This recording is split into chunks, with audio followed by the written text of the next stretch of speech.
Once upon a time, there lived a woman in a village called Umudim village. She is so beautiful, so calm, so kind, that even the bravest men could not look her in the eye. Her name was Nkechi. She walked like the wind, but carried a heart made of gold. Every man wanted her, but none dared to try. Until one did. His name was Chuka. Unlike the others, he wasn't afraid. Something about Nkechi's silence pulled him in.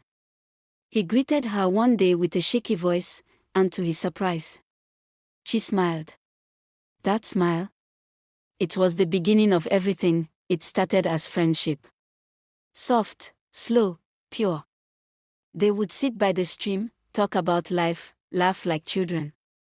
Chuka made Nkechi feel seen. She, in return, gave him a kind of love no man deserved. A love that healed. A love that trusted. When they announced their marriage, Umudim stood still. How did Chuka win the heart every man feared to chase? That day, women cried from joy. Men hid their jealousy behind laughter. Nkechi had chosen. Her heart belonged to one. Their home was small, but Nkechi's heart made it a palace. She cooked with love. She served with joy. She prayed for Chuka like he was her own soul. She never imagined that her love would one day face war. It started with whispers. Two women at the market. Talking too low, glancing too much. It's true, oh, they said Edeora is carrying Chuka's child. Nkechi dropped her basket. The world tilted. Her heart cracked. That night, she waited. No tears. No anger. Just silence.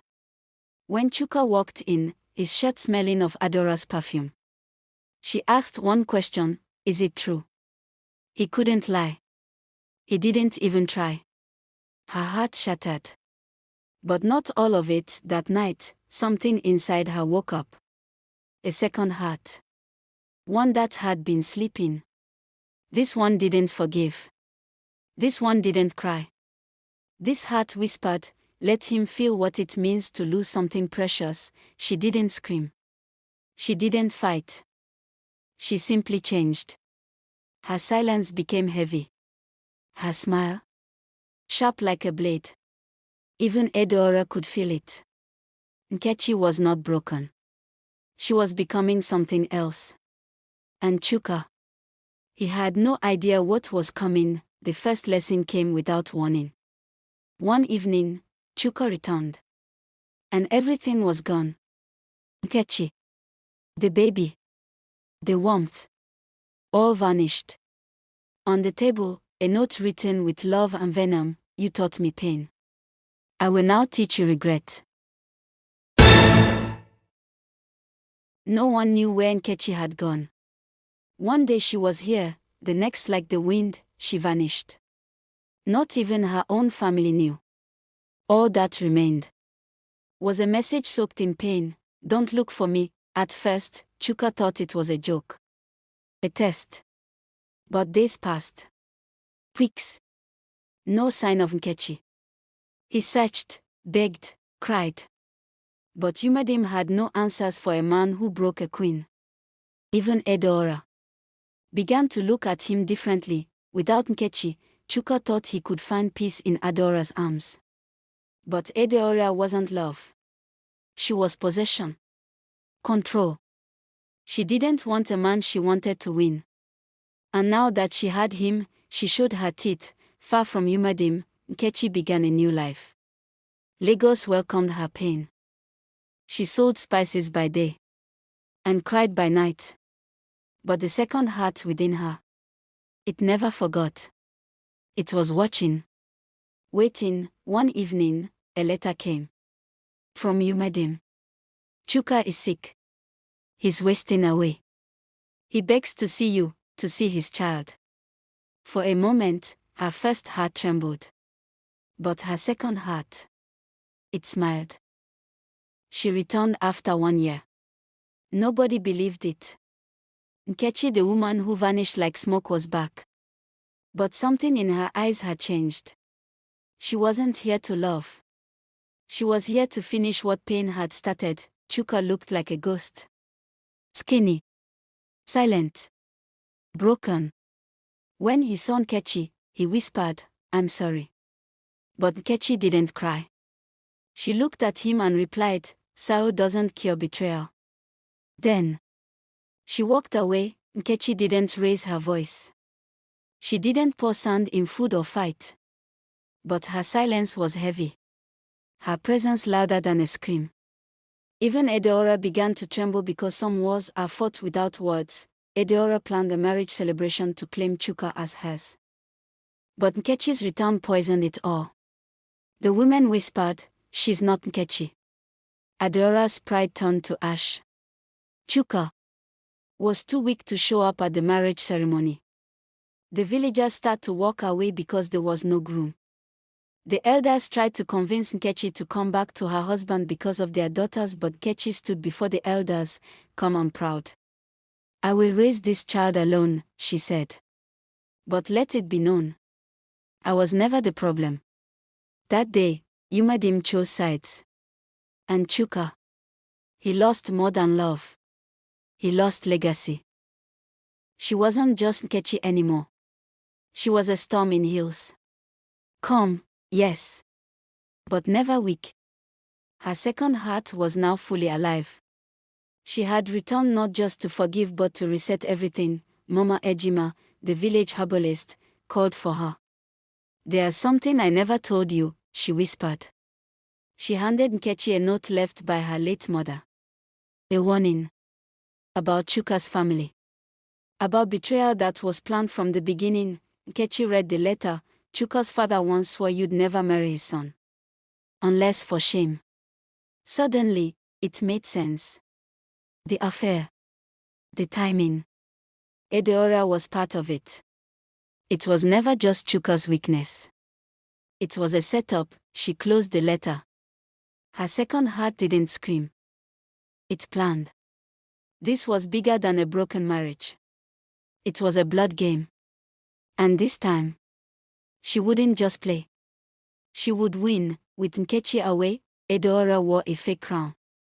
She walked like she ruled Yumadim. But now, nobody greeted her. Nobody smiled back. Nkechi hadn't said a word. But her silence stole Edeora's power. Nkechi had wanted to raise their child as a female because she believes all men as the same and doesn't want her child to be seen as a male but female. The child Obina was growing. One day, an elder gave him a bracelet. "Your grandfather gave this to your father before he destroyed a good woman." Nkechi saw it. Her breath caught. It had begun. The past was reaching for the boy. Chuka had lost everything. His health. His child. The woman who truly loved him. He now knew. Edeora never cared. She left when he got broke. Left him with sickness and memories. And guilt. Nkechi went to the shrine and left a message not for spirits but for men. The next morning, it was the talk of Yumadim. She remembered. And memory is more dangerous than revenge. No one expected it. Edeora collapsed in the village square, screaming. It was a lie. They told me to seduce him. I thought I'd win but I lost everything. Nkechi didn't watch. She just smiled from afar. Some revenge speaks for itself. People say Nkechi forgave. That she healed. But only she knows the truth. Her second heart doesn't cry. It doesn't trust. It watches. It waits. Because once broken, some women don't seek peace. They become it. It was late, too late for visitors. But Nkechi opened the door slowly. A woman stood there. Cloaked, shaking, whispering, "Please. They're planning something again. You must protect your son." The woman had once worked for Chuka's father. She led Nkechi to an old compound where a hidden room revealed the truth. This wasn't just betrayal, it was ritual. Her marriage had been a setup. Her pain. Planned. The bracelet Obina wore. It wasn't protection. It was tracking. A silent charm placed to bind the child to the bloodline of his enemies. Nkechi's heart burned, but her face remained calm. Her second heart. Awake. Cold. Ready. By now, the village had turned. People feared Nkechi, but more than that, they respected her. Every step she took made men shift. Every silence felt like thunder. The woman with two hearts was no longer hiding. Edeora had nothing left. No man. No respect. But she had one last secret, one that could burn everything down. She wrote a letter. And as she left Umedim, she dropped it at Nkechi's doorstep. The letter said, "Your son was never the target. You were. They feared your spirit. Your light. They wanted you small. That's why they chose Chuka. That's why they broke you." Nkechi closed her eyes. They failed. Nkechi called a meeting, not to beg, but to reveal. She spoke calmly. No shaking voice. No tears. Just truth. The elders listened. The silence afterward. It was the sound of power shifting. Her son, Obina, was growing into the kind of man Chuka never was. Strong. Wise. Kind. The second heart inside Nkechi softened for the first time. He saw her legacy. Not in pain, but in purpose. Everything came out. The secrets. The lies. The plan to break Nkechi before she ever knew herself. And now, they were exposed. Not by shouting. Not by force. But by the steady hand of a woman who, she didn't dance. She didn't boast. She simply lived. Strong. Oh. And watched by all. Her second heart. Still there. Still sharp. But now, it was quiet. Because real strength is not in revenge, but in refusing to break.